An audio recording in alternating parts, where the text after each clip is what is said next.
Welcome to the MMA Roadshow, episode number 468. My name is John Morgan, and Cold Coffee is with me here on this historic, amazing. We've been planning so long for this special anniversary edition. Get the fireworks ready. It is. Well, we don't even really know what Yeah. this is yet, so we kind of need some help maybe figuring out what this is. But 468 episodes at one episode per week. Now, of course, that's not counting all the and a half episodes that we've done. Those aren't even factored in that. But just the traditional episodes, 468 consecutive weeks, by the way. Never missed a week. Came awfully close a couple of times, handful of occasions, but we made it through. Never missed a single week. But that is 9 complete years of shows of one a week. 9 times 52 equals 468. So this marks 9 full consecutive years of the show. Now, we don't know what that actually means because I think, I know we started it in April. Yeah. But it's because we've lost time with some days or whatever, Yeah. right? Because of the leap years, I blame the and leap the days, years, and the leap so, days. So somehow those that's 29th, happened. those February 29th getting us. We also did some, so gosh, we've been doing it so long. We've had at least 2 leap days in there, which is crazy. Ooh, yeah. That's insane. And then, of course, we're doing it on Wednesday right now. We used to do it on Friday, and then we did it on Thursday, and that's changed a couple times along the way. So those are, but so we never said it was going to stay on Fridays when we started this. No, we didn't know what it would do. But 9 complete years, man. That's bro, that's crazy. It's crazy. It's funny because when you explained it, you were like, you're like, just divide by 52. I was like, oh, that makes so much sense because I was literally like, Google 468 weeks in years, and it was giving me some weird 9 point something or 8 point something or whatever. So I knew it was coming up to whatever. But then you're like, no, just divide by 52. Well, I guess that's not the right way because because if you do 365 divided by 7, I guess there's 52.14 weeks per year. See, it's the 0.14. So it's the 0.14s got us plus the leap days got us. So I don't really know what this signifies, if anything. But I think it's easy to stick and just say all right, weeks, 52 weeks. I think instead of trying to just make it hard, because I literally was just staring at my computer I feel like I should have to add any other numbers. I think it's nice and easy and just say 52 weeks. However many episodes divided by 52 weeks, and boom, you get it to today, which is 9 years. So pretty crazy. But as you pointed out, you're like, do we wait till the next episode for the anniversary since it's the one, or do we just say it's 9 years and it's not episode 9? So as I said, highly planned out, very historic. Wait, you missed the fireworks! You're all fired. Staff has been sacked on episode 9, year 9. I tried to save you guys. You gotta pay attention. You gotta pay attention. I tried to set it up. They're gone. 9 complete years. Man, a lot has changed. A lot, obviously. But it was kind of cool, even the last episode, to be in Miami, knowing that was the birthplace of it, and it might as well, that was almost that was the 9-year or whatever mark, or at least the nice return to the start of it and stuff. But yeah, man, it's been crazy. And I know we say it every time, man, so much, even this year from last year, so much shit just happens, and it's funny because just events, you barely keep track of what events, who's on this fight, who's whatever. But now as the years tick along and you think about all the memories and all the stuff that sort of happens as we keep ticking up these year marks, man, and just Crazy. A lot of shit happened last year. I feel like a lot of shit's happened in the years past, and I'm sure a lot of shit happened in the next year, and maybe I'll get my staff on board so in the next year when we hit year 10, whether it's year 10.14 or 10 and 1, we will try to do something. And it's so funny because I think everybody, and I'm sure all you guys listening could probably chime in. I think there was a point where they thought we would do stuff at episode 100, episode 200. They're like, oh yeah, you're gonna do something. We're like, oh yeah, we'll think about it. I can tell that everybody's given up because nobody said anything about episode 300, I don't think, or episode 400. Maybe they did say about 300, but I think 400 people gave up. They're like, yeah, guys, they're not going to do anything. We're not that far away from episode 500.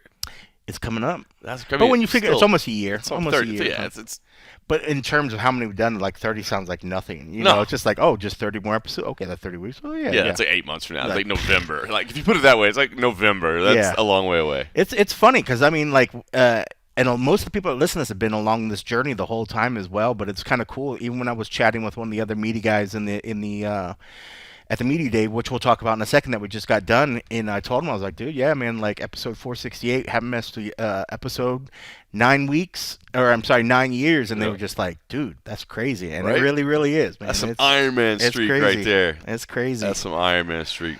Well, listen. Last week you mentioned Miami. We did get to get together there. I didn't. I had to leave early. I left you basically at the press room. Yeah, you were there and then you were gone. I was gone. I literally had to bounce out as soon as it was over. Boy, I did that at the. Well, it didn't help that they had the time change. The time change really screwed everything up because as soon as it was hit 1, it was like 3 or vice versa. Exactly. When it was 2, it was 3 or something. Yeah, at the end of the night, and then we had that hard out. You were gone by the hard out, I think. Yeah. So after the last guy, when they finished, they were like literally like 20 minutes or 10 minutes or 30 minutes or like get the F out. But they're like, if you want to go to the other room, dude, I felt so bad. So like there's a handful, maybe less than 10 media. I think they said our hard out was 4:30, right? Because we got done around like 4, and I went straight to the airport. You went straight to the airport. So they were like, but you can go work in this other room, which was with the room where they were serving food or whatever. People have been cleaning up that room, preparing for the end of the night, the cleaning crew. Then to have media go all the way in there. And not all media are as conscientious of the staff as I think me and yourself are. I believe we are. Like, I police my shit. Like, if I'm going to grab some coffee or if I'm going to grab, if there's any food left over, I'm going to throw my shit away. Yep. These poor staff were sitting there, like, waiting. I'm sure they were tired and want to go home. But then they're like, well, there's going to be some media working, but just make sure the room's good. So as media kept working, they just kept leaving trash, and I'm like, these poor folk over here, like, how many times do we have to clean this room? Yeah. So at the end of the night, I think I maybe even said something, but I'm sure it fell on deaf ears. I was just like, people, can you please throw your shit away? But yeah, I felt bad for those guys at the end of the night because they were like, it was already 4:30. And they're like, they're still going. Like they're like, I want to go home, but I don't know. Maybe hopefully they got good overtime out of it. But I just felt bad because at the end of the night, or I guess at the beginning, early morning, people were still making a mess because the media went in the other room. But yeah, but regardless, it was such a crazy quick hard out. It was probably the shortest we've seen Dana after a pay-per-view that I could ever remember. Yeah, and they told us, like, hey, FYI, like, we've only got him for a few minutes, so please make it quick. And it went longer than I actually even thought. The way they made it sound there that it was going to hit like the 10-minute mark and then boom, they were gone. But of course, Dana's like, what you got? Who's got whatever. Right. And then at the very end, when what was it? What did somebody ask him about? Somebody asked about the shorts, short right? color, and he's like, okay. Shorts. Yeah, he's like, if we're getting to that point of the night, we've gone too long. And then he just like dropped the mic, peace out. Like, I was like, okay, Dana, Dana hit that mark. Brendan Allen has been asking for them shorts for years. If that's how it gets approved, like, it's pretty really. He said it. Like, Dana, you said it. I can go back to this thing or whatever. Getting my shorts. Well, we'll find out in a couple weeks. So, coming out 299, I guess, what was your biggest take? What sticks with you the most? Ooh. Is it Sean O'Malley's dominance? Is it Dustin Poirier's studliness? Is it MVP's debut? Well, that was a good one too. Jack Della Madalena's kind of ascension into the top of the ranks? Is it Peter Yan's resurgence? Is it Curtis Blades talking trash all week to Jelton Almeida basically, and then going out and delivering? That was a huge that one surprised me. Maybe not most, but that outcome. I mean, it was just crazy. I mean, I think everybody thought Jelton was going to go in there and was just going to do amazing things, and then Blade showed up, and I couldn't be happier for the dude, man. But man, he really I think opened a lot of eyes to people to say, like, okay, the big scary monster that you thought was just going to run through me, like, no sir, I'm not the gatekeeper. I'm not just going to let you walk by. So that was a good one. Dustin Poirier, holy cow, man, what Stud. Dude was banged up at the beginning, man, took some knocks, man, and he fucking just did what Dustin Poirier does, man. Like, how could you not? I picked against him, and I'm not embarrassed to say, like, man, I was so wrong. I don't want to say I bought into the hype because I think Saint Denis is the real deal. Agreed. He just ran into a Dustin Poirier that just wasn't going to be beat that night. It came down to heart and determination and preparedness, man. Like, he took a lot of good shots, but his gas tank kept going, and Benoit, as he started taking some damage, he just looked like he was depleting, just had no answer, and then Dustin took him out of the equation. Peter Yan, I thought that was a good one. I thought that was a good fight for him. But again, I mean, not that I counted him out. I could see where some people were like, his best days are past. So I don't think it wasn't too surprising that he showed up because the guy was the former champ for a very, very short time. But that was impressive. But man, MVP, man, even when I looked at the numbers, he was, well, I guess oddly enough, on the numbers and some of the YouTube numbers, Jan was like the best of the night. Russian hacker traffic. Hacker traffic, thank you very much. We appreciate the Russian hacker traffic. Thank you very much, Russians. But MVP was the next biggest one. Yeah, in terms. So, I mean, like, the guy's got star power. It's funny, USA Today reached out to me today, and they were like, hey, we have a possibility of getting this guy, Michael Venom Page. I don't know if you guys want anything from him, or is he worth it or whatever. And I gave him this just sort of spiel. I was like, yeah, this guy's like a real up-and-coming. And sort of told him about, his dance entrance, his fun celebrations, and all this other stuff, and gave him some suggestions. So I think they are gonna actually shoot him and maybe do like what they did with Bisping and do like an in-studio interview, but keeping it lighthearted. I wonder how that came together. I mean, maybe his manager was reaching out. It could be a manager, or I wonder if the UFC has something boiling, in New York, and they're like, well, let's go there with some people or something. Is that where it is, the New York office? It's going to the New York office. So, yeah, I mean, I imagine his manager's not flying him to New York. Right, for no reason or yeah. something. So maybe they're doing like a series of, let's get him out there and introduce him to the world. Certainly makes you think that means something's brewing. Yes, it does. For Madison Square Gardens, and that could be a person that they're thinking. So he would definitely make sense in Madison Square Garden. He's that kind of showman. Yeah. So I mean, his performance, man. I mean, I know we're both big fans of Kevin Holland, but man, Kevin had no answer for it. It was so impressive to see Page just sort of frustrate him and take Kevin striking out of the equation. When Kevin was able to throw, man, he was just hitting nothing but air, man. And it was just really, really impressive, man. I picked Holland, and I was completely wrong. I thought Page looked better than I've seen him fight in a long time. For him to come out there and have a UFC debut like that, holy cow! He did much better than I was giving him credit to do. I thought Holland was going to be much tougher for him. Yeah, I agree. And Holland, I don't want to say that Holland had a bad day. I think he was just frustrated. He just could never. He was frustrated. He could never just cut that cage off. And when he was there, like he was gone. And then when he would kind of barrel in because he was frustrated, Page would hit him with these crazy kicks and some of those elbows, and I mean, it was just absolutely nasty. So I mean, kudos to him, man. I thought he was incredible. And O'Malley, man, I don't think could have even begun to think that it would have looked like that against Vera.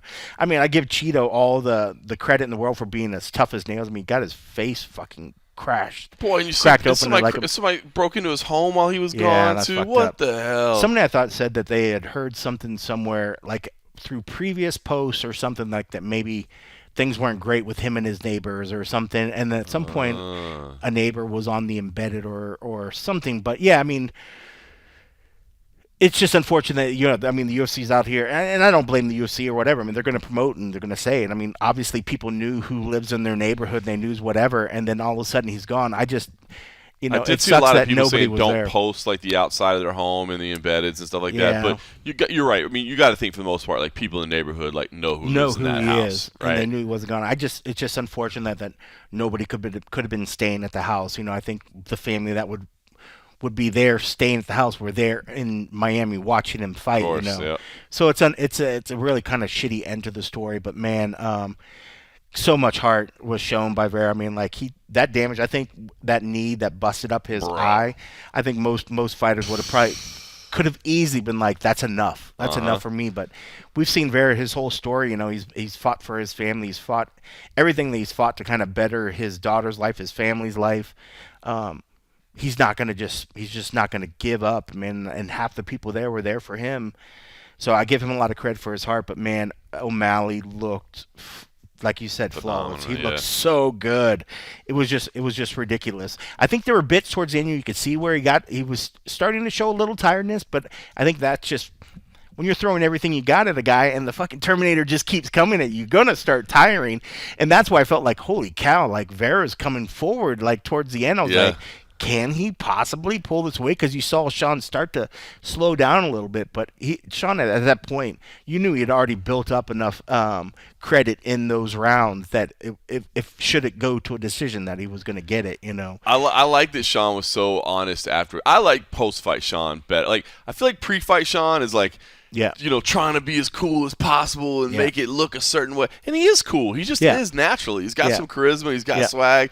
And I just think his kind of like laid back dryness that he is, like I think afterwards, I think he's just relaxed and he's whatever. He was tired too. Like he was sitting sideways. He wasn't even like fully addressing forward. Like at some point, I think he sat there and then he just kind of like. It's like I'm worn out. Dude, but I love the fact that he was so honest. I was like, hey man, I noticed that you sat down on the cage. Like, was that like a mental or thing? And he was like, no. He's like, he cracked me with a body shot. It hurt like hell. He's like, it was crazy because I think the commentary team, they gave him credit for it, and I agree with that too. Like he was up 4 rounds going into that thing, and they're like, bro, just slow down. I think his coach is even saying so, but he wanted that finish. He wanted the sugar show to happen. You know, so credit to him. But I mean, you get what you get, going forward, and credit to Vera to still have that power after taking all that damage to still hurt his opponent like that, man. Dangerous. It was good, man. It was a good night of fights. I mean, it was. I had a lot of fun. I thought it was, even being, sitting in the media room was in the practice gym. The huge media room. Yep. It was really big because it was a practice gym. Practice gym for the Heat or whatever. So it was unique in that sort of sense. They didn't want us to eat in the room, because it was their practice court. So they were very meticulous about not wanting. They said drinks were okay. And, it's just like, oh, come on. Like, don't put it there if you're going to be really, really weird. But I get it. Especially how we saw how the media treated the actual other room. Right. So I can see why they didn't want it. But it was a good night, man. It was a lot of fun fights. And I know 298 was good, but 299 definitely was better. It kicked my ass, bro. I was exhausted by the time I got home. Yeah. And I'm doing the same thing for that 3. East Coast shit is a real – it's so not easy. And for me, I had like the extra like Tampa flights in there, you know what I mean? So it just kind of changed my schedule a little bit. I'm doing the same thing for 300, but I'm hoping 300 will be a little bit easier because there I am going back and forth to the East Coast because we're doing Atlantic City on Friday night and then I'll be in Vegas on Saturday night. But I'm not doing like the multiple I had to go like Vegas to Tampa, Tampa to Miami, Miami to Tampa, Tampa. You know what I mean? Yeah. Like I don't have to do all that, so I'm hoping it'll be easier. But dude, I think the 9 years plus some of the other things in my life have taken my toll. I needed like a day to recover after that trip last week, man. It was a long one. It's called getting old, sir. And I mean, like just even getting in the planes, like getting off the plane, like so. It's not a far distance, but it was still end up being like a 10-hour travel day with like delays. And by the time I got back here, I had like a sore throat. I had like a bit of a headache, even just getting to like the Uber stuff, because then you have to deal with all the crazy people that are trying to get their cars at the airport, which is just a nightmare now. It wears on you. It does. And I mean, I can only imagine, doing city to city, hop to hop, I was tired. I was worn out. I can imagine. Well, speaking of getting older, this week was a little bit different for me.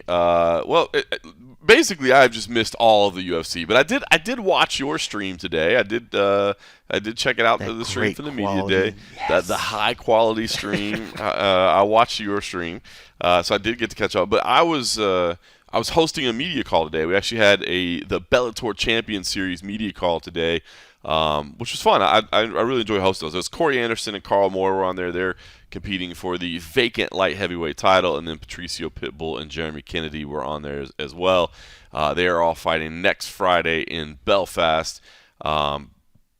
U.S. broadcast partner still to be announced. I was told that announcement is coming though, because we were going over the notes. We're not going to get some free YouTube. We were going in the note. Well, I don't know. Maybe Linda back on YouTube. I don't know. I just heard that a broadcast partner is coming. The announcement is expected before then, because it said it like they give me some notes like to discuss and to talk about, and I'm like, guys, it says right here that a broadcast partner is going to be announced. I was like, is it really going to be announced? Yeah. Like, you sure? Because, we were still waiting on PFL Europe, and they were like, I promise you it will be announced. I was like, all right, well, we'll get it. So expect some announcements forthcoming very soon on a broadcast partner.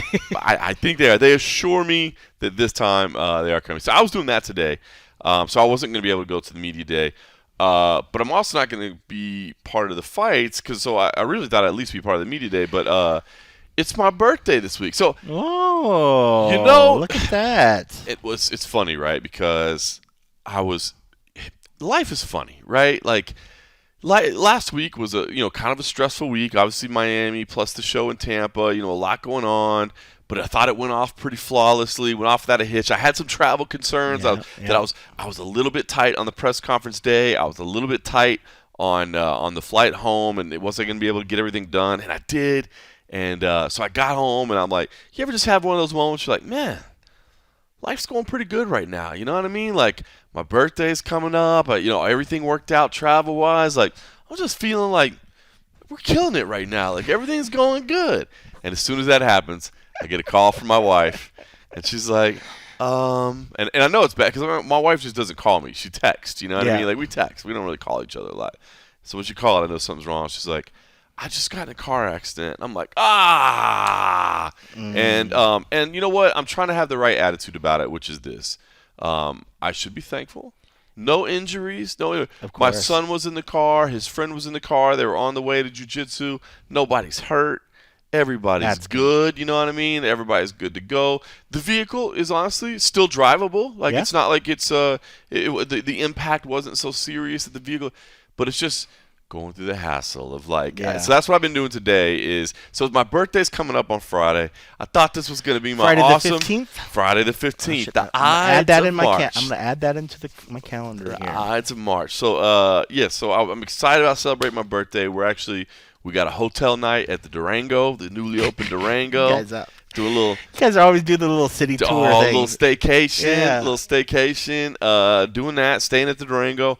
Having dinner at Nico's, their steakhouse there. So, I mean, we're going to do it up. Like, they got a great steakhouse there. I love a good steak. We're going to do that. And then I've got tickets on Saturday to the fights. We're going to go hang out in the crowd and watch the fights. I mean, it's like a whole little weekend, right? I mean, Durango's right there by the Apex. It's just right around the corner. You could just work the fights. The tickets are already there, so you know what I mean? Yeah, you spend some money on those. A lot, so it's you can't just use those and let them go to waste. So that's week. So everything was going good, right? I mean, I was all teed up. And then today I spent the whole day going and getting an estimate on my vehicle, how much it's going to cost. Which, by the way, man, I have not. I'm gonna knock on wood right now. Yeah. I haven't been in a car accident in I think 20 plus years or something. Yeah. I haven't had to get a vehicle repaired. Since I was like in my 20s. This was not a bad damage, but I mean, like, the bumper's jacked. Like, there's it was clear that needed to be replaced. And there's some other little damage to it, but man, bottom line, the estimate was like $2,800. Yeah. $2,800. Could have been worse. Could have been way worse. Could have been worse, but yeah, I mean, it's funny because you think, and which is not surprising, because you think like everything's more expensive. Going to the grocery store is more expensive. It's like, oh, you think a bumper's not going to be expensive or whatever? But yeah, I mean, like you said, at the end of the day, a car can get replaced. Car can be replaced. I'm glad the family's safe. I was wondering because when she called, how does she start the call? Is it John?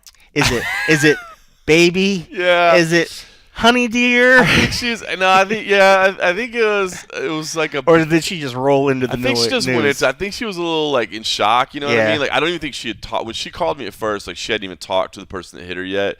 So she was like, gotcha. "What all do I need to do? Like, what do I need to get? Like, what should I make sure?" It is crazy. It is one of those like sort of like frantic things. Like, especially if you've never been in one or whatever. Right. Like, what do you do? Yep. Because you don't want somebody to take advantage of somebody that doesn't know the process, or and just say, "Oh, clearly that was your fault. Give me your insurance stuff." No, I'm not giving you mine. So it's good to cover it. But yeah, it can be a very, very scary thing. But yeah, I thought about that. I was like, I wonder how she opened up that call. So she was pretty frantic at first. I think she just wanted to make sure she didn't screw anything up. Like, she's like, it's not my fault. You know what I mean? Like, I think she wanted to make sure she got everything that she needed to. And then obviously the kids, that was the concern that everybody was good. But yeah, so I mean, look, like I said, counting my blessings. It's just like, damn it, I thought everything was going, like. Yeah, you put that out in the universe. Did you happen to say? Did you vocalize it? Did you verbalize it, or did you just think it? Like everything was good. Did you happen to be on a call with somebody, like, were you talking to your mom? You're like, Mom, things are the best right now. Mom, I'm just killing it right now. Nothing could go. I can do no wrong. Hey, universe, I could do no wrong. Yeah. The universe, like, hold my beer. Yeah, I didn't verbalize it, but I do remember thinking, like, man, it feels like some breaks are really going my way right now. You know what I mean? It feels like everything's kind of leaning in the right direction. So what's the lesson learned? Like, just don't think that. Just think we're constantly struggling. Like, life is still struggling. I feel like I've edged a little bit, but I still feel like shit. I always feel You hear that, universe? I still feel like shit, but I'm happy. Is it okay? It's okay. Can I be happy? But I still feel like shit. Thanks for the terribleness you're giving me. No, it's good. It's good. Like I said, it could obviously have been way worse. Well, luckily you're so busy with all this work. I'm sure just the cash, just bags in the closet, just stacks loads, and stacks, just stacks and stacks. Scrooge McDucking it back there at the Morgan household, when people bro. play Monopoly in other households, they use fake money. Morgan, he's like, Eli, go into the closet. Grab a couple colored bags of Get some the of those. big bills. Grab some little bills. You play the hundreds. I'll play the 50s. You know what I mean? In fact, grab the real top hat I just bought with extra money. I'm gonna wear it for this game. Could you grab my monocle, please? Oh man, no, it's actually. So I haven't done something. I'm trying to file with their insurance since it's.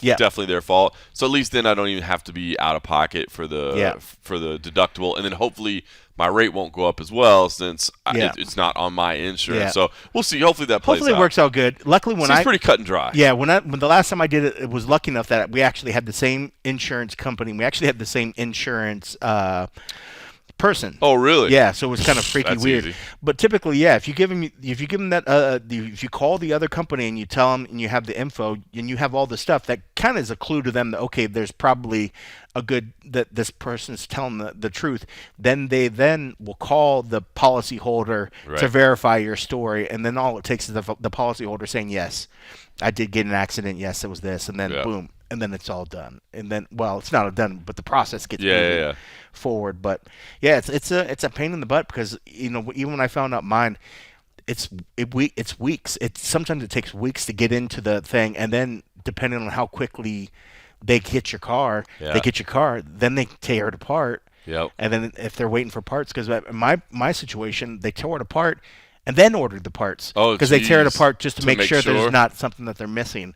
So my car was gone for like 2 weeks or something. Yeah, the guy I talked to today, he said at least like a week. He's like, just the primer alone. A week would be a nice quick turnaround. Yeah, and when that's how long he thinks he needs the car. Obviously, he's still got to order the parts and all that stuff. But he's like, I'm going to need the car on the lot for like 4 or 5 days because, the primer's got to set and all that. So I'm like, but hopefully I get like rental coverage and all that stuff. Fun. Yes. I hear you, world. All right? Okay, universe. I'm not complaining. I'm just saying that's enough for now. Thank you. I'd like to enjoy the rest of my birthday week. Yes. All right, UFC Media Day today. UFC Fight Night 239. A media day that was not a big one. Obviously I didn't see the room, but I could hear the room. Didn't sound like there was a whole lot of media there. I think there were like 6 of us probably. Yeah. Bunch of no-shows. A bunch of no-shows. eight fighters in total, so it didn't go that far. But I will say, the interviews you guys had, I didn't see the only one I missed. I didn't see Christian Rodriguez. He was the very last one. And he didn't go crazy long. He was pretty short with his answers. I mean, like he's going up weight because of the last 2 fights he had misses. Right. So he's fighting at featherweight. He kind of danced around the idea, the weight thing. Did he answer the one thing I want to ask? Because I think Amy Kaplan said she was going to ask him. Because I heard where Isaac Dogarian, because I didn't know that, where Isaac Dogarian had said that Christian Rodriguez said this is personal. Oh, it's because he says it's one of those. It's personal, but it's not personal. He's like, every fight I take is personal because the guy's trying to take my money. Because I was wondering, but it's not personal at all. I had no idea there was any conflict whatsoever. So there wasn't. Yeah, it's just like.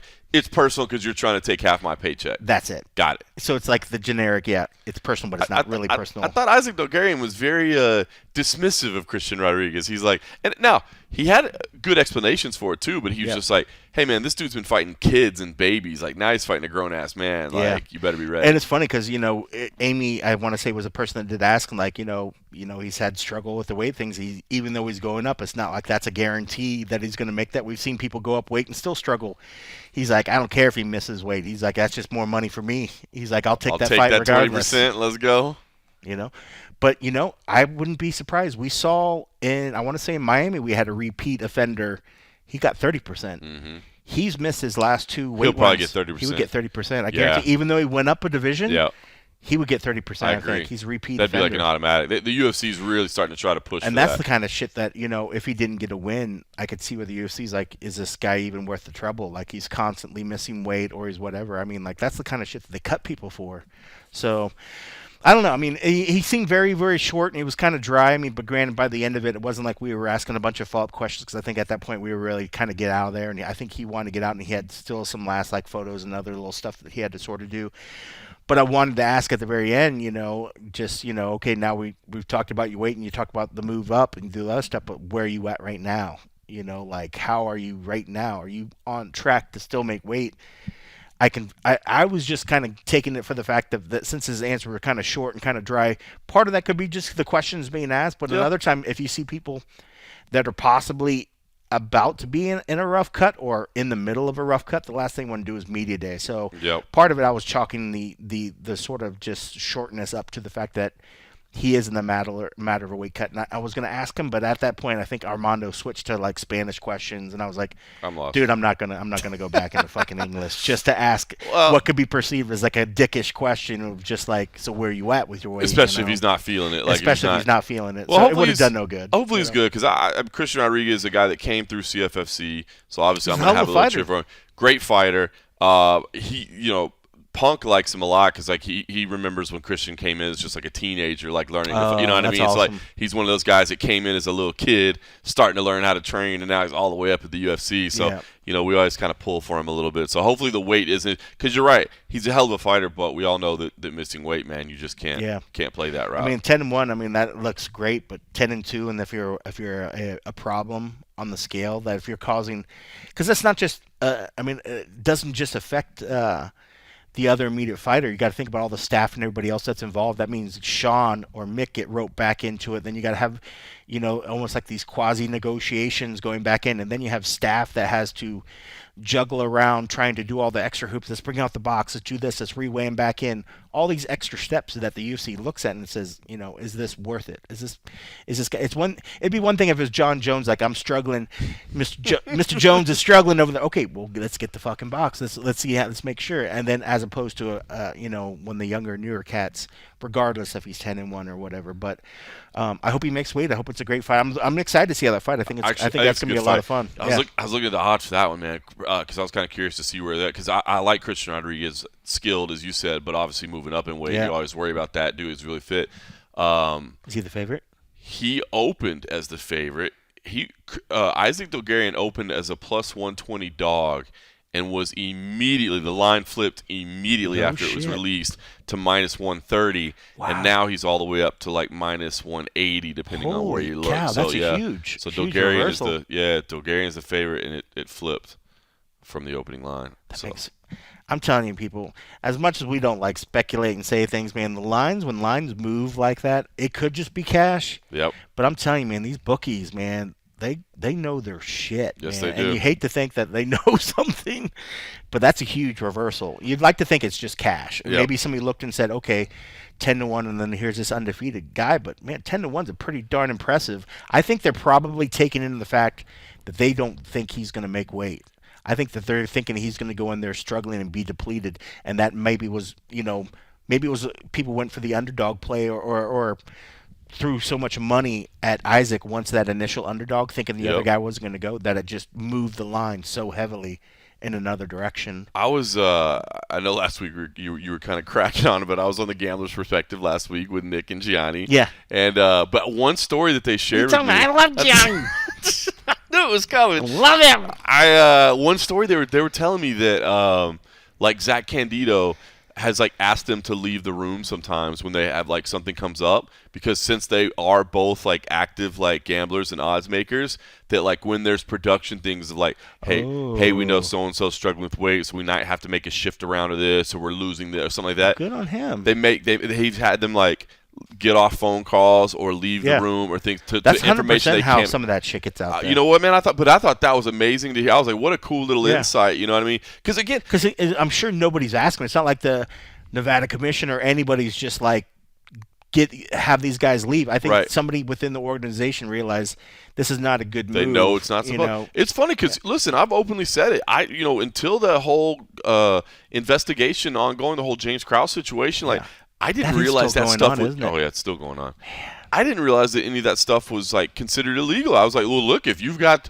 the sources where you have the information, like, good on you. You just have more information than anybody else. Yeah. But you're not supposed to have non-public information. Well, I was going to say, that's it. That's like the insider trading shit. Like we get stuff from, I get emails all the time from USA Today that said, well, you're considered an insider. So, hey, when we have these numbers that are going to go out, even though we just had a town hall talking something, you cannot trade, blah, That's blah, right. blah, blah. Can't move your shares within with a certain amount of time on both sides of the trade or whatever. So it's interesting. But no, I think that's I thought that was a cool story. Yeah, because I kind of forget that Yanni and those guys would be going to those sort of things. So good on them to actually do their due diligence to make them get the F out of the room, because it's so crazy. Sometimes the lines move and these bookies pull shit out that it's just like it's like magic. I don't know how they do it, but I mean, granted, they wouldn't have the jobs that they had in Vegas if they weren't good at it. True. Somehow figuring the stuff out. I mean, whether they're crunching the numbers like some money ball stuff or whatever. I mean, like, because if you're not good and you're the linesman and you're giving away a bunch of house money, you're gonna be gone. Yep. So it's always amazing. So, but to see a line movement like that is just kind of crazy, especially out of two guys that it's not like we've seen crazy amount of fights in the UFC, so somebody could sort of predict what they're doing, But it's impressive. I'm looking for that. That's an under. I mean, well, that you guys talked today, so it's not too far down the list. But that is kind of an undercard fight that I'm looking forward to. Yep. The main event, of course, Tai Tuivasa, Marcin Tybura. Again, I think this is a card. Look, Fight Night cards, especially Fight Night cards after pay-per-view weeks, they pale a little bit in comparison when you're talking about star power, especially the way, man, 299 was stacked, 300 is stacked. Yeah. I mean, it's going to be this way for a little bit. It's a little bit slim pickings, but again, as I said, the main event I like a lot. Tai Tuivasa, Marcin Tybura. Obviously, anytime you get Tai Tuivasa into a fight, it's fun. He was in good spirits today. Yeah. Obviously, said, hey, I never want to make excuses, but I had been dealing with some injuries and some issues, last time out, and I was very frustrated. But look, he's on a losing streak right now. Now it's a losing streak against some very good fighters and some very elite level fighters, but nonetheless, it's a losing streak that he wants to end.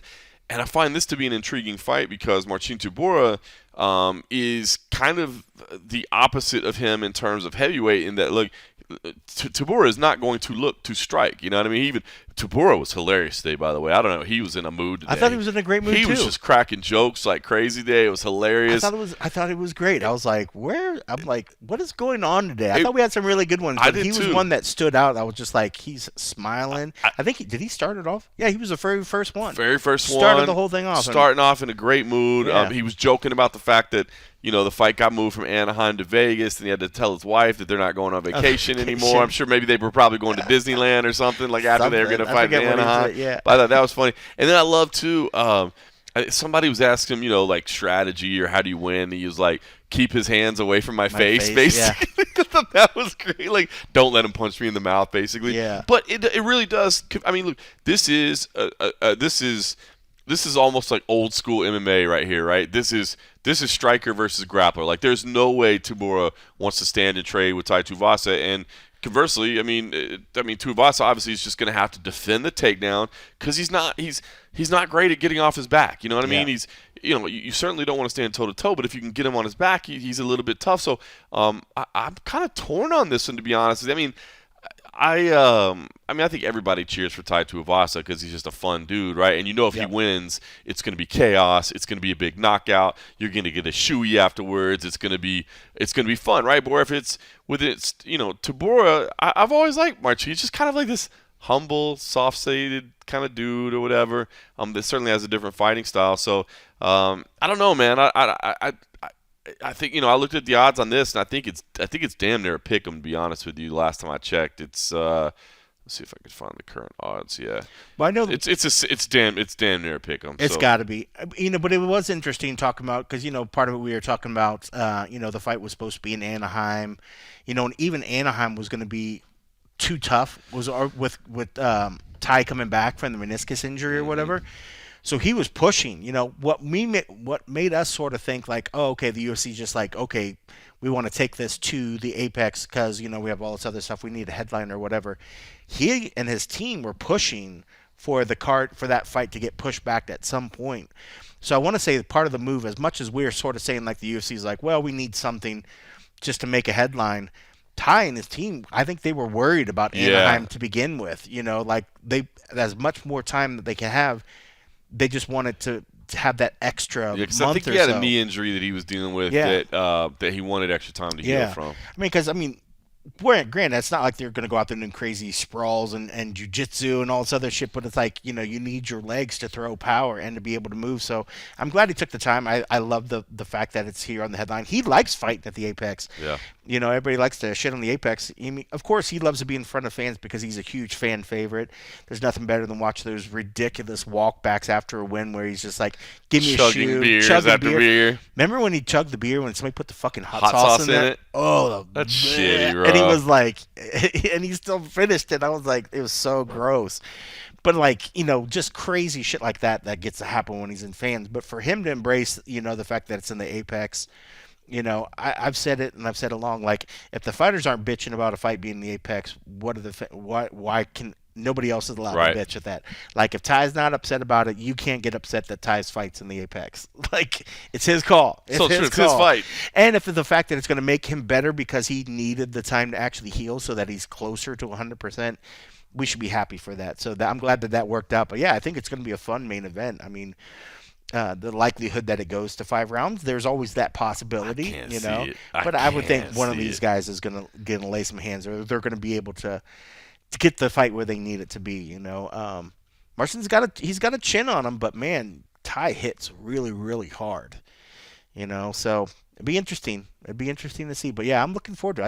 I think it's a decent card.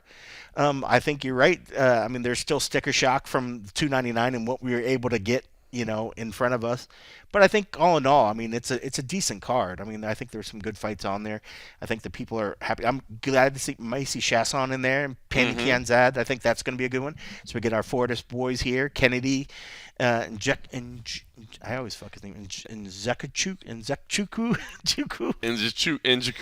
Even I know it. I can't even say it right. I know it. And then when I try to say it. That. Yeah. And Oven St. Preux. By the way, both those guys were great today. They were so good. OSP, they gave us my team was like, literally, I think they were like, bro, why is it still going? We went 28 minutes with OSP today. But man, when a fighter, when it's their fight week and they're either stuck in a hotel and they're out there and they're having good talks and it's fun, like, who might be like, sorry, we're just trying to get the print deadline, bro. We're just going to stop this, they had great points, and I thought covered a lot of good stuff. Conversation was great. I thought OSP was great, yeah. And there's a lot of times where he's not that open as he was today. That's it. I mean, like, if you catch him on a maybe a bad week or whatever, his answers are very, very short, to the point, and you're not really getting a lot of, I wouldn't say emotion or thought, where he takes the time to really dive and tell you backstory. Like, he would go on to a certain point, and then it would remind him another story, and he'd be like, oh, and it reminds me of this, and he'd go off on this tangent, and I was like, I loved it. Like, it didn't feel to me in the room that it was a 30-minute interview. No. And that feels good for me. I was watching it at home, and I thought it felt nice. And I think as long as that feels that way, then I'm not doing a disservice to people watching. We weren't asking about what fucking color shorts he was going to wear. Never got there or anything, but we got to dive back into his time, of how his improvement and the things that he's went through. He's 40 years old, and he's talked about all the different little changes and things that have enabled him to get to this point, and he reflected on some of the biggest changes that he's seen in the sport in his time. The guy now, this fight is going to put him in the lead. He's tied with Shogun for 24 fights, tied for the most light heavyweight. This fight puts him in the books. Wow. Number 25. He's 40 years old. And he's doing the right things. That number can go more, It's so interesting crazy. because on the one hand, I got the feeling. So his words, he talked about the fact that, like, he's focused on his recovery. Yep. He's always taking care of his body. How maybe a lot of athletes didn't necessarily take care of their body the way he always has, because he learned playing high level college football. You know what I mean? How you have to do things. So he said he did change a little bit, because I don't know if you caught the part of the interview where he's like, "Yeah, I used to celebrate and I'd go get pizza." Now he's like, "I don't do that." But I was amazing. Like, "But why wouldn't you?" I know, right? Like, don't even do that. That's amazing. But I did wonder, because I feel like a lot of times guys, start to get a lot more open and talking when they know that the end is near. You know what I mean? Where it's like that's true. Where they know, like, man, you know, like because I think for a lot of people, why be a closed book when you know that the end of their story is coming up? Like, why not share and let people really see you? Exactly, and you know that these media days are coming to an end. You know what I mean? Like before you're like, the interviews again. Now you're like, but I was surprised. It's cool. To see they want to talk about me. You know, like he's been around for a long time. We've been watching him for so long. When I saw that number, I was like, holy cow, it's crazy, really man. There. He's 40. But yeah, I mean, when you put it like that, I mean, like that's a good way of thinking. I mean, I like to think he's with the way that his body is. He's not taking crazy damage. I don't see why he couldn't go, 2, 3, 4, 5 more fights. I mean, if he's not taking the damage and he's taking care of his body like he's always done, it'd be really neat to see him push that number. Just like when we've seen, Jim Miller being able to do crazy things with 100, 200, and then coming up with 300. To see that happen in a light heavyweight division that's got some power punchers. You just don't see people racking up that. So to think that this is going to be his 25th fight, if he could put 5 more, just thinking 30 fights or any number beyond where he's at right now in the light heavyweight division is just ridiculous to be able to do that in the UFC. And I was counting too. That doesn't even count. He had 7 fights with Strikeforce as well. Yeah. He made his Strikeforce debut in 2010 and his UFC debut in 2013. So crazy, it's wild, man. Dude. It's wild. I don't think people think about that enough with him. I think people think about the Jim Millers. They think about the Andrei Arlovskis, but Ovens is right there as well, man. He deserves to have his name in right there in that same recognition.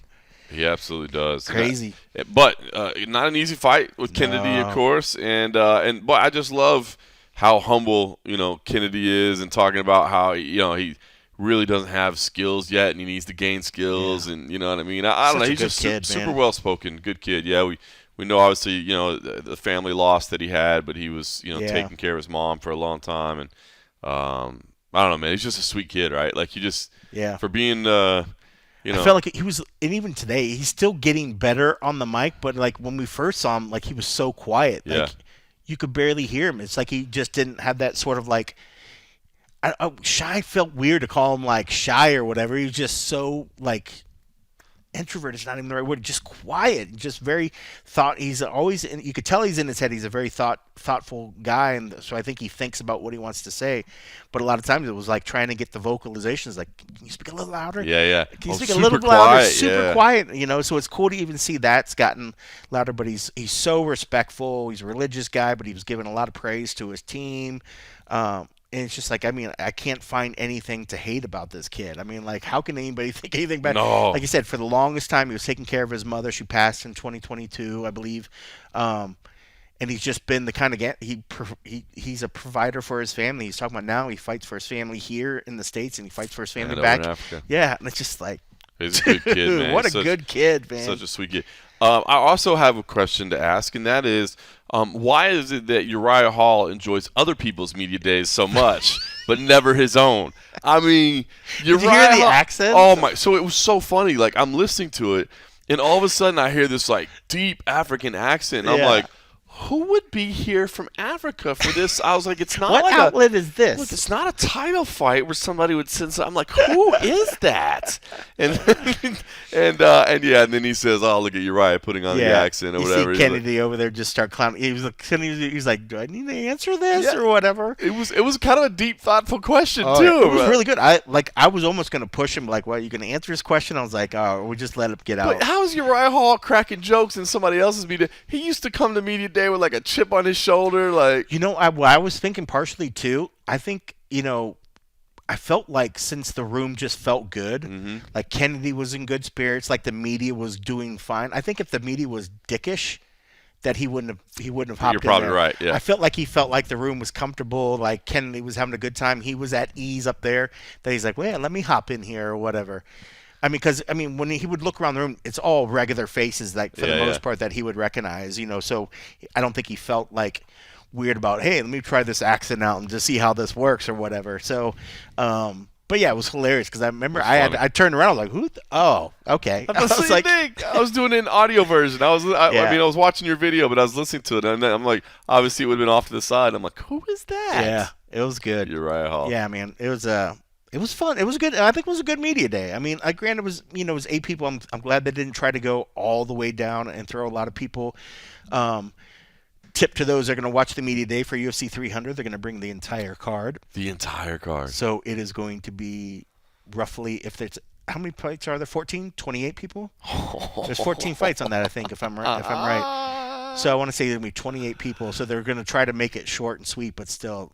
For those of you that pride yourselves on watching the whole entire media day, UFC 300 is going to be, you're going to have breakfast, lunch, and probably part of dinner in there if you watch the whole thing. Even if you keep it to 15 minutes, which is doable. It's doable. But you rarely get just back to back to back to back to back to back. There's space in between. There's gaps in between. Yeah. So, I mean, you're talking about a 6 or 7 hour I'm hoping that either some around, because with a cart with that many people, they're going to have to shuttle some over or whatever, because they usually try to time it, where they're coming over, they're going to do photos, they're going to do their ENG stuff for the broadcast, but at some point there's a backup there. So hopefully some trickle over will let them come to us. But, I guess on the flip side, if ENG and the photo gets backed up, maybe they're not bringing people over. Maybe we'll have a little bit of break. But normally I would say break is good when it gets a little crazy, but when you have that many fighters, when we're just trying to get through, it needs to be completely smooth, or it's going to be an 8-hour day. I get it, though. I mean, like, I'm looking at the 300 card now. Obviously, the main card for a pay-per-view you'd always have, but there's nobody you wouldn't want to have on there. Yeah. But did you see Cody Brundage's tweet the other day? I had to retweet it. It was so funny. Because, the lineup came out, and the one point that everybody got mad about that was like Bo Nichols on the main card, right? Bo Nichols fighting Cody Brunson. Cody Brunson, great. Cody Brundage. I think I messed up Brundage and Brunson somewhere at the same time, but Cody Brundage is fighting him on the main card. Cody tweeted out, he's like, "Y'all MFers know I just work here, right?" Oh, that was great, dude. Like, clearly people are hitting him up going like, why are you on the main card? Why is Bo Nichols on the main card? But look, like, where would you cut it off after that? Yuri Prohaska, Alexander Rakic, nope, got to have them. Calvin Kattar, Aljamain Sterling, got to have them. Holly Holm, Kayla Harrison, got to have them. Sadiq Youssef, Diego Lopez, got to have them. Jalen Turner, Renato Moicano, Jessica Andrade, Marina Rodriguez, Bobby Green, Jim Miller. Obviously, we know that the card openers, Davison Figueiredo and Cody Garbrandt. So I get it, but holy cow, it's getting a long day. But I just don't know where you'd cut it off if you decided, like, we're not going to take them all. I know. I feel like am I behind on some news? I feel like we're in a crazy. What's going on with Gaethje and Holloway? That's happening. I'm just pulled up on this thing here, and it's saying. It's weird. Google's thing. I'm trying to double check on Tapology. Just Google results says it's canceled. I'm like, what? So now I'm just trying to frantically look elsewhere. No. I was like, I'm like, did I miss anything? Unless that happened like while we were sitting here, like I was out going and getting inspections done on my car. No, it's still here on Tapology. Yeah, 100%. So weird, but literally look at that Google result. What does it say right above? It says canceled. What the F? Google fucking give me a fucking heart attack. I'm like, am I missing something here? I'm like, what is going on here? Oh no, that's still. I guess the only interesting thing there is. That's weird. I guess it's got two up back. I guess it's weird because it's got two of them. I saw that. Yeah, that's a little weird. It's weird, but I guess okay, well, good. The only interesting because that would suck. Oh yeah, that's got to happen. That would suck. That could have even been the main event. I don't think we talked about that, yeah. But I guess the only thing that's interesting there is how that factors into the whole lightweight title picture, right? Like you had Ali Abdelaziz come out and say, hey, if you want to, Dustin Poirier, if you want to fight Islam, he needs to fight in June, let's do it. But then you got Justin Gaethje, who's also his client, who's probably like, well, so I weird. would But like he's sort of done that in the past, too. I feel like he knows, like, sequence and who's going to be ready and who's not going to be. I think he probably realizes, hold on, Islam wants to fight in June, Gaethje's fighting in April. There's no way that Gaethje and Holloway are walking out of that fight unscathed, quick enough to turn around for an 8-week camp. And even Gaethje's kind of said, right, like, I'm not doing short notice fights anymore. Like, I need full camps. So I think he knows. I'm not saying Gaethje's not getting it. I just think Gaethje should be after, this next one with Dustin Islam. So. And I think, too, I mean, it's weird with some of those cats that can do the whole Abu Dhabi, Saudi Arabia thing. I think the UFC's probably got to be, like, saving those guys as like trump cards for any possible events over there. It almost takes them out of the rotation for big events in the States because they need to have these guys available to do these events. Because we saw when the UFC tried coming with even though they don't want to admit it, when they come in with a less than desirable card, Saudi's like, no. At least that's the perception everybody was saying about why that fight got pushed back. It was on the heels of Ngannou and Joshua, and then you had PFL Bellator, which was just stacked, and the UFC is like, oh well, we don't have any major, fighters from that region that are going to be able to fight on that, but we'll still come. And they're like, how about we postpone?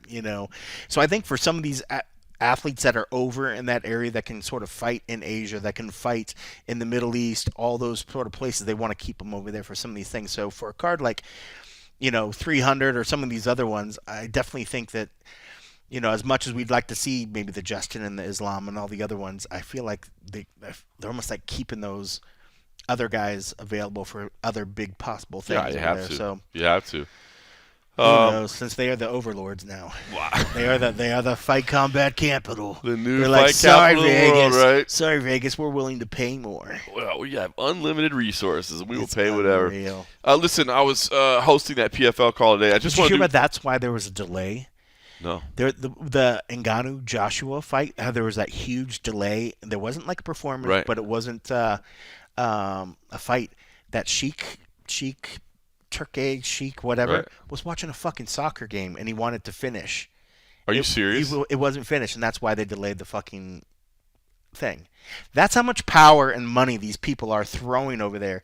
That I literally, did not hear that. this huge amount of money that you spend for this event, you delay it because you're watching. They wanted a completion of a soccer match to take place. Can you imagine how sometimes Dana's like watching some other stuff as well? But Like, Dana can would never do that. Yeah, can we stop everything down, Yeah. please? Oh, no, Dana would Imagine never the do people that. sitting in Madison Square Garden waiting for it to go, and they're like, "Well, sorry, New York. I know you have a hard out at whatever time. Obviously, they don't have that Right. over there. But yeah, The labor board doesn't file a complaint if because the dude wanted to finish a soccer match. That's the story I was told. How ridiculous is that? Wow. But it does not shock me, and I do not doubt it 100%. No, 100%. They're just at their It's the win. same thing what happened last time when they did the performance. They delayed the performance of the band because he hadn't got to a seat yet. That's crazy. Dude, it's crazy. And then I saw it's today. a whole different world over there. And then I saw today, like, Francis Ngannou put out a statement on his website or on social media that, like, in the locker room, he was, like, tired and, like, falling asleep as he was trying to warm up and stuff. And, like, oh, they had you fighting at 3 in the morning. It kind of showed in the performance. I mean, Joshua was prepared. Ngannou looked slow.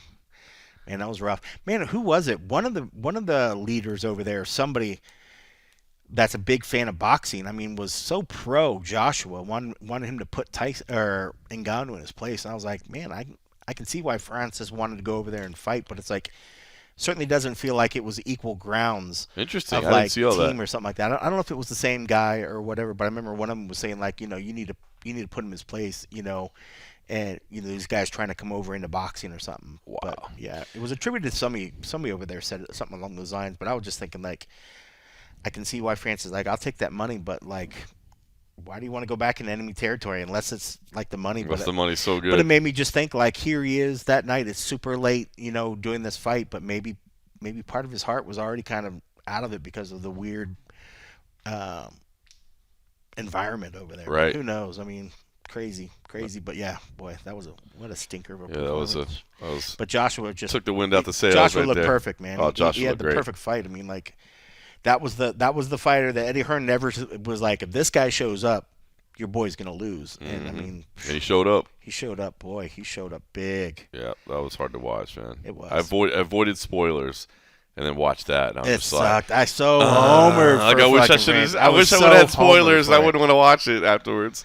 Oh, It was rough. That was heartbreaking. Did want to give a shout out. Bellator, man, the lineup is looking good next week in Belfast. They've also announced in April the regular season starts, and the rosters are looking good. Those combined rosters together are looking pretty good, man. There's You going to gonna be go some to tough that, fights. that I Friday can't go night? to the 12th because I have CFFC in Atlantic City, so I won't be there. So hopefully, are you going to try to go? Maybe. Yeah, I think so. It's just gonna be a such busy a long week. day. It's going to be a busy yeah, week. I mean that's Friday, so it's like early morning weigh-ins, then Q&A, Q&A. ceremonial, blah blah blah blah blah, and then go watch To other the fights. fights. I'm like, I don't know if I can just call up Tony. I'm like, can I just go and eat food and watch? Yeah. I don't want to bring my gear or anything. Can I just come But hang more out? than likely, I'm sure either me or I think Bond's probably going to be in town for that one. I'm not sure who all is going to be in town for that one. I'm sure somebody's going to go.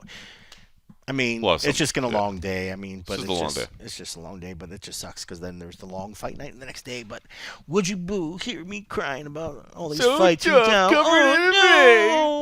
have to watch fight. Would you boo? And it does sound bad to be like, it's not complaining, just saying it logistically ends up being like a long day. Yeah, like, I mean, it's literally like a 16, 17 hour day. Because it's like if I'm leaving my house to get to the Apex at 8, and if I'm going to leave the PFL, say it's at 9 or 10 or 11 at night, whatever, like, bro. Yeah. I'm no spring chicken. Like 15, 16 hour days are long. 16 hour days. And then to go into a fight night the next night, like, bro. It is rough. Yes. Boo, boo, boo, boo. But I just want to give a shout out to our Lions. Those combined rosters are looking good. It's kind of cool too. Like I said, I was doing the media call today. Tawny, I think, she was doing something else. So it was Gabby and CJ from old school Bellator. You know what I mean? So to see the combined teams working together. I love Gabby. I love CJ. I love Tawny, man. Yep. PFL's got good peeps, man. Good peeps. They really do. They have good people over there. So I want to give them a shout out because they got some good stuff coming up. Also want to give a shout out to the Hammer, Mark Coleman, man. I mean, first of all, if you weren't already sure that Mark Coleman was more of a man than you'll ever be, he proved it once again, right? I mean, saving his parents from a burning fire and then going back in to save his dog as well, and succumbing to the smoke inhalation, and obviously currently fighting for his life. We've heard the reports, obviously, as you guys have. Does sound very serious. I'm kind of an optimistic person by nature, I guess. Yeah. It sounded positive, like it sounded like it was improving. It sounds like it's getting better. Yeah. And I hope that's the case because, I mean, Mark Coleman is a legend of the game and just a legend of a dude, and obviously has been through the ringer, man, professionally, personally, all those things. I know you had a chance to spend a little time around him when you were documenting Matt Brown as well. But just want to give my shout-outs, man. Mark Coleman is an absolute legend of the sport. If you didn't, I mean, if you're a new follower to the game, you don't even understand how feared that man was, dude. The godfather of ground and pound. Like, that dude was a savage human being. But it's always just been like the greatest dude behind the scenes. And, I know a fellow Buckeye, so you got some added love there. But I just want to give shout-outs. I know everybody's sending positive messages that way. I know there's a GoFundMe set up for him as well. But I just want to say, everybody, be pulling for Mark Coleman. Yeah. I will tell you, when I saw the pictures on Facebook, I copied the photos. I sent a link to my brother who's a nurse, and I was like, dude, can you tell me kind of what's going on in here? Can you tell me what you see from this thing? And his response was that he said he looked stable. He said the more than likely that the tube was an intubation because of probably the smoke, how it affected the lining of his lungs. Mm-hmm. So he's in tube, but he said he looked like he was on strong corticosteroid and fentanyl for pain and propofol for sedation. He said he seems very, very stable. I did speak to a close friend. I don't want to throw his name up because I'm not sure if I'm supposed to say anything or whatever. He said that he did look stable. He said that they were able to get some of the soot out of his lungs, and so that was good, and that things were looking good. Because at first, when they were the initial reports were that it did not look good. It looked like, in fact, I think that was like the initial report that was put out was just like, it doesn't look good. Yeah, like they look like people are going to go and like say their goodbyes or whatever. But he said they got the soot out of the lungs. It sounds like he's going to be okay. So granted. For the lungs to repair and other stuff, they might keep him sedated for the immediate future right now, But at some point when they can get him off the intubation and things like that, that's a big first step. But, man, if you had any doubts on how tough that dude was, man, even just the thoughts of knowing the guy that he was, boy, it got me. I was kind of fucked up yesterday. I was going to do some angry lifting because I was thinking about it and I was getting all worked up. I was like, I got to go fucking angry lift. Knowing the kind of guy that he is, that his very first thought was to get his family out of there, but also the dog, he loved his family, and the dog was part of his family. So, and the kind of guy that he is, going in, trying to find the dog's what wake him up in the first place. I want to say it was just the same dog. Right. I don't think they had multiple dogs or whatever. Yeah. The fact of going in there, he's the kind of guy that wouldn't have left until he could have found the dog. So the fact that the smoke took him out of the equation before he can get to the dog, and the dog unfortunately did succumb to the fire or the smoke at least. It didn't surprise me at all. Nah. At all. I was like, knowing Coleman, I guarantee he would have busted through a fucking wall to try to get to the dog if he can, you know. But the initial reports were so scary when everybody was saying that he was trapped in the house and the other kind of stuff. It wasn't so much, it was the fact that he was unconscious. Right. And that's why he wasn't leaving. Right. But, I mean, multiple trips in there carrying his parents out of there. The dude is a fucking beast. I mean, like... Savage. But knowing how athletic he was, even though he's getting up there in age, I mean, he set himself up perfectly to recover from this kind of thing. That's right. You know, so I think the biggest part was them being able to try to clear that shit there, because all the smoke and everything, that's going to do the lung damage. So the fact that they're able to get in there and help clear some of that stuff out is big step forward. So knowing his toughness, I don't want to put out in the universe just to be whatever, but I'm very hopeful and positive that we're gonna have a full recovery. His voice might be even cooler now, maybe even more like a little raspy gnarly, and kind of whatever. Because he's been through a lot of shit, but he loves his team, he loves his family, he loves people in general. Man, he's so positive, and he's trying to be a good role model for people that have dealt with alcohol addiction and you know, any of those sort of issues. You know, he's trying to be a spokesperson and a positive role model.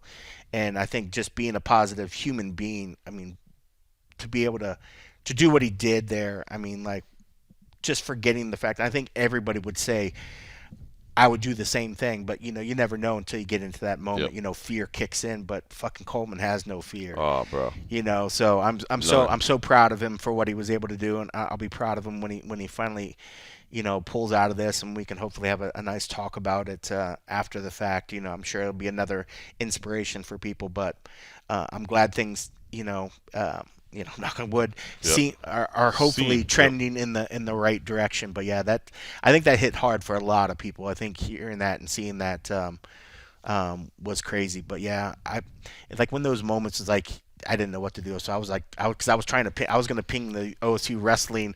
I was like, y'all better fucking say something. And they said something like an hour before. I was like, okay, I'm gonna leave him alone then. But I was just like, I mean, he's a legend. I mean, like, he is a legend. Even outside of MMA, he's big in Ohio State sports and our history in there. And I mean, he's an Ohio guy. But yeah, he's a legend, man. So I'm pulling for him. Me too, man. Well said. Hard. Well said, man. Absolute legend, and nothing but positive energy coming his way. So. All right, listen, as always, thanks to everybody for the support. Appreciate everybody that supports us even greater at patreon.com/MMA Roadshow, where you can help support the show for as little as $3 a month. I will throw it out there that this week's and a half episode will probably be a little bit late. I am imagining that I will have and a half. I might have an adult beverage or two at the Apex you think? on Saturday, and so I think by the time birthday I come drinks? home, a little couple birthday drinks. I would say as a birthday gift. Sunday night, Sunday evening. There you go. Give yourself to the evening the next day. At least sleep in on Sunday. I will you try. Never get to sleep. Oh no, my son will not let me sleep in. That's not going to happen. But at least get a little bit of sleep. So maybe Sunday morning, and then we'll see how your head is feeling at that point, and we'll make a game time decision. But that's Sunday night, folks. Sunday night. Sunday night. And 3/4 because it's going to be a while. It's past the half. I would appreciate that. So. Anyway, great way to close up 9 full years, we think, or something. We'll got another 9 coming. We'll get started on the next one. In the meantime, I got to run. Got to go have a quick meeting, and then it's on to the birthday celebration. So I'm going to go do that. Look forward to seeing you guys this weekend. And, of course, thanks for listening.